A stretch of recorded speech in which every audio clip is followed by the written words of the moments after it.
Just kidding.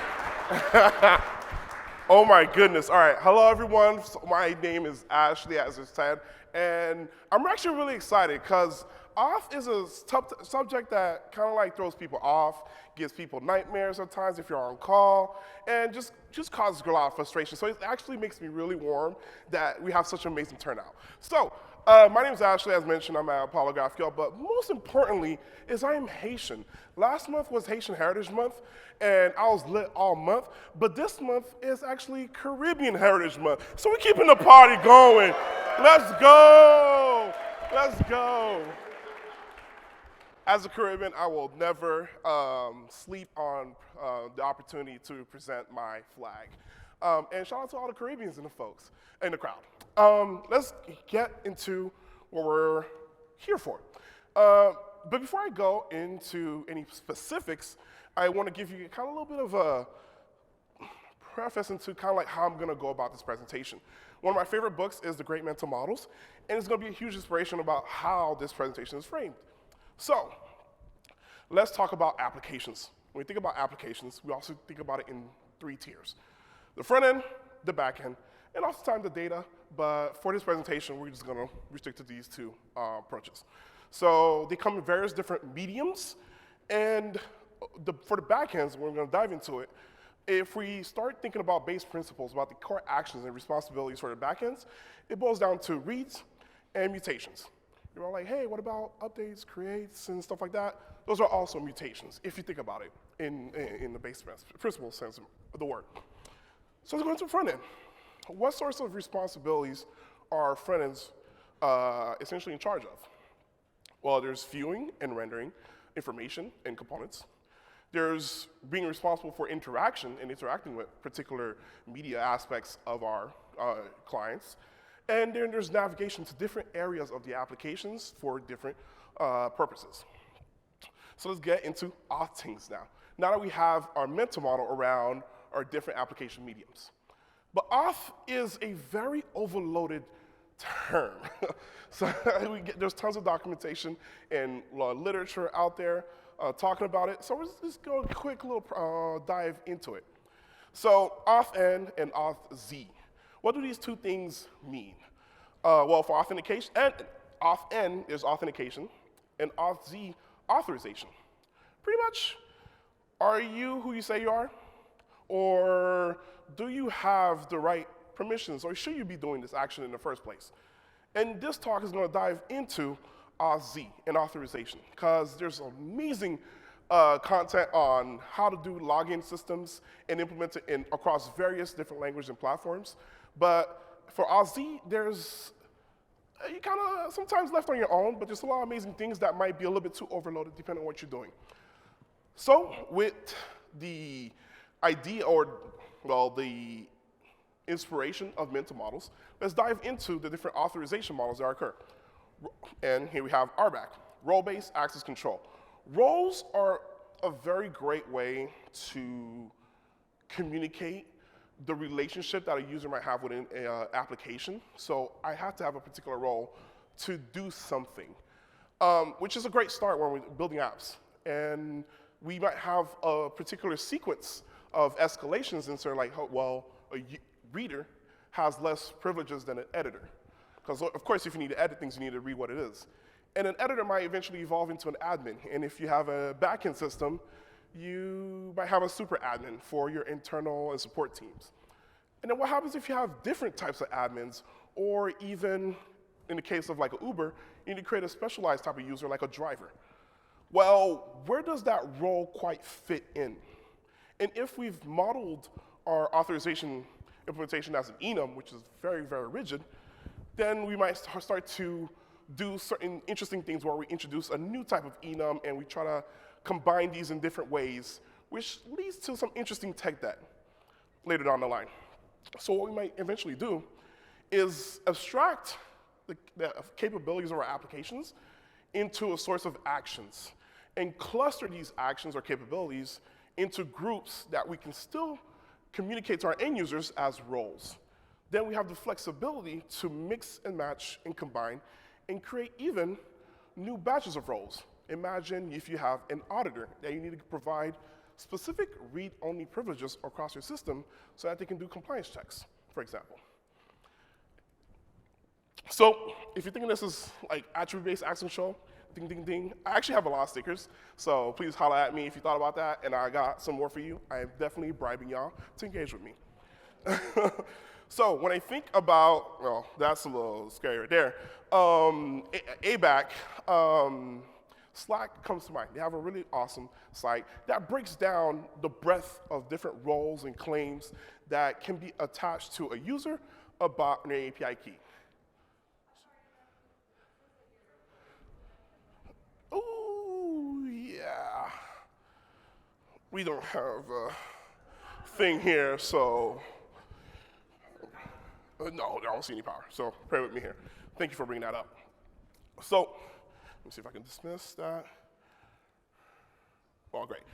In implementation, let's imagine we have a fictional code implementation that we're controlling whether or not a user can send messages to a particular channel. With the concept of ABAC, we could just simply do a claim check on whether or not a user has that particular property that could be attached either to their JWT token or just query directly from some database or some different source within your system, which is great. However, simply having the channel right claim doesn't necessarily mean you can do that for every single channel. So we need to do additional checks to make sure that the user's relationship with that particular channel that they have a claim for is valid. And I want to give you a call out to this particular line of check. Now we're doing a bit of a context check, and this sounds like a bit of a business case where like a user needs to be a member of a channel in order to interact with it, but the decision on whether or not to interact with it sounds like an authorization decision, which can kind of be a code smell when we're thinking about our model in a sense. So all this to convey that context is supreme, right? Good authorization takes into account the context at play. So if we have static models that we're using like RBAC and ABAC that doesn't take into account our context, then of course we're going to need to add additional code and implementation around that to carry that forward. So if you're thinking about, well, static approaches, is there anything that's dynamic here?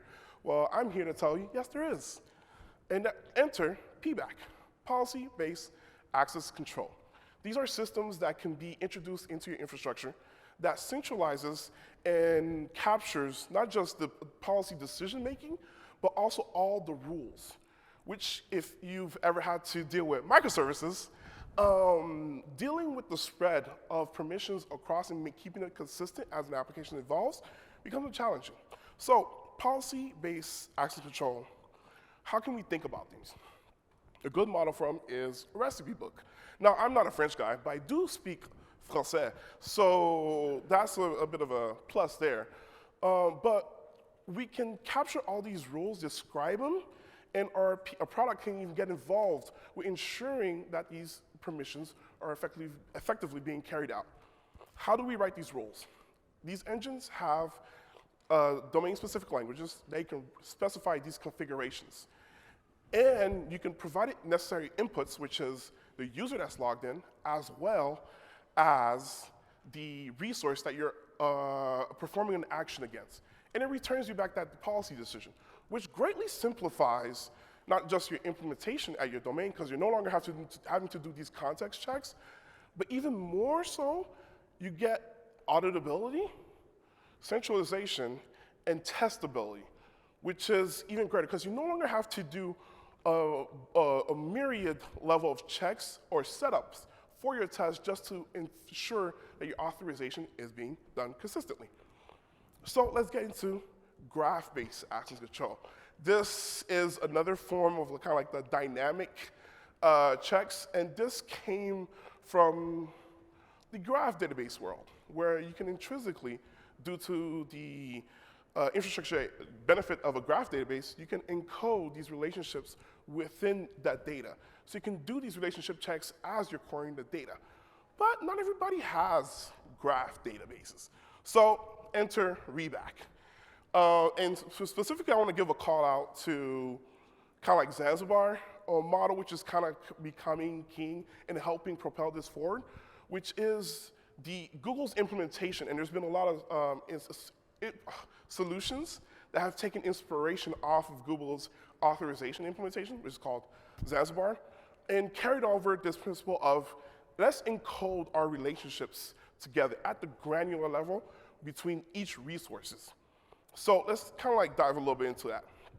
This is a screenshot that I got from Zanzibar.academy. I have a link in a few slides coming up. But through the configuration language, very similarly to like I just had in my previous slides, you can encode the topology or the relationships defined for your domain and specify, well, at the resource level, in a fine-grained manner, that user A has a relationship, whether it be owner, editor, or viewer, with document hash number. So that's extremely fine-grained. So now that helps greatly improve shareability, like in implementing sharing in your applications. But that expands even further. You can implement groups as well as all the other prior authorization models, whether it be roles or attributes, because essentially it's just another node or edge in the relationships. So there's a lot of power gained by taking into account a relationship-based access control system. However, everything are trade-offs, and there are infrastructure and component additions to account for these. So there's a lot of great knowledge and explanations that you'll find on Reback that at Zanzibar.academy. So I advise you to take a screenshot to revise that later. And let's do a quick recap. So we went through different mental models and how reshaping the way that we're thinking about authorization could be potentially helpful. We went to different auth models, obviously, Reback, RBAC, et cetera. And we also identified how some of them are static and others are dynamic. But the biggest takeaway that I want y'all to take out of here is that context is really key for effective authorization. So by taking into mind how you're modeling your context in your application, that might help you better abstract your implementation so that as your authorization system evolves, that you're minimizing potential tech debt in the future. So let's talk about some front-end stuff. I'm not gonna dive too deep, but one inspiration for this talk was that a lot of tutorials and React security things that I would find when I was doing research for this talk would often do implementation that React is authenticated and leave it at that. And then maybe add a bit of a role. And obviously, that leads to some things that we'll go into in a little bit. So spoiler alert, none of this is a silver bullet. However, it should inspire a different approach to thinking about how you're enforcing your components. So the backend is a source of truth for auth. That's like a given, a non-negotiable. We don't want to treat our front end as if like we can rely on any auth policies that exist there. However, good UX is informed by the capabilities that the backend can provide us. So we still have to take that into consideration in our front end, so maybe we can think of it differently. I got this slide from Elian's talk. He's also talking at this conference. And this was from JSConf, and he was talking about Astro. And he was talking about island architecture, and that immediately brought up other ways that we implement front ends today. Island architecture, atomic design, the list goes on. But what I immediately saw, given my auth mind, was that there's a lot of other places that you're probably gonna need to do authorization checks. If there's a header you need to do, if there's a particular admin options that you need to control, you need that data in order to present that to the user. Whether to where there's a location that you need to navigate to. That UX and user experience is highly enforced or enhanced by the data that's evolved around what a user can or can't do. So let's revisit our front-end model and maybe see what tools do we have available and how can we take that through a new lens, having understood different authorization models, and how we can approach it differently this time around. So for front end, we have views. We can handle conditional rendering, obviously, with the container pattern. Feature toggles are great. That's awesome. That's a given. Interactions, we can get that with hooks. We can hold our data in the context elsewhere and use that context to further drive interaction, which we already do. But now it's just a matter of how we encapsulate that context information. And last but not least, navigation. I haven't seen a React router or any router documentation that doesn't give an example for protected routes. But a lot of time, those protected routes examples is authenticated, which we need more. So how can we model our context within our front end? Well, we have GraphQL Shield. GraphQL Shield is a middleware that essentially is for GraphQL and Apollo GraphQL. And we're going to use this as kind of a piece of inspiration for how we can design our authorization context and our policies for our front end.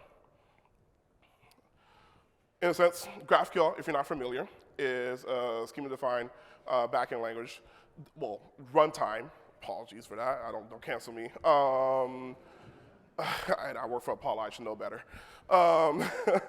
So on the left, we have the GraphQL schema that simply defines what is able to be returned by the API. And on the left is GraphQL Shield, where you as a user can implement the functions along with the input data from your user API context, whether now you resolve that from your authn process or authentication process. And you mix and match those functions or those rules for each field. And this is pretty good if you're thinking about things from a GraphQL perspective. This was one of the kind of like better DX when it comes to GraphQL auth if you're thinking from a single server. But maybe we could actually borrow this and apply it to our front end. So there's attribute-based access control, which is a very good starter. I mentioned pback and reback. Those are heavy backend systems. And maybe we might not ideally want our front end to be talking to our authorization system all the time. So we can abstract that to an endpoint and provide those claims as far as what a user can do to this response. So great, we log in, our API hits our me endpoint, and we have our me data. What can we do next? Well, we capture this data, and this is a contrived example, but we can transform these values and pass in functions that allows us to translate that into a particular attributes for our front end to then use. So here in this case, I'm checking our claims, but also for the channel moderator, I'm also checking property of the user. So in order to say, hey, well, our backend, we don't have the concept of a moderator, and our PM wants us to kind of like implement this moderator, and this is a good business case, to kind of like abstract it, but we can define that rule for it, even though it doesn't exist in our backend yet, here in our kind of like our policy engine, and carry that and enforce that on our front end. So when we're rendering that on our front end, we can apply the container pattern. In this case, I went ahead with a guard container, and we could pass in our claim. There's plenty of other things that we could do. We could pass in props for fallback policies as far as fallback rendering paths and further changes. So with that, we've abstracted our policies, honestly. We're not immediately inside of the speaker chat response module, adding any authorization or context checks to control whether or not that's rendering. So we've actually done the job of encapsulating all of our authorization needs through this story or journey of modeling our auth policies in this authorization checks and keeping it all centralized. So as your system migrates forward, you only have one place that you need to know and make modifications, and not through all your components that you need to audit. I've had to do that twice. You do not want to do that again. So one last thing before I leave you is I'm going to teach y'all some Haitian Creole. I'm going to say sac passe, and I want y'all to respond with me. Map, boo, lay. All right? It's going to sound very American from a Haitian accent, but it's effective. All right? So we're going to go sac passe. One more time. Sac passe. Last time. Sac passe. All right, awesome. Thank you so much. My name is Ashley. I'll see you all the time. Thank you so much.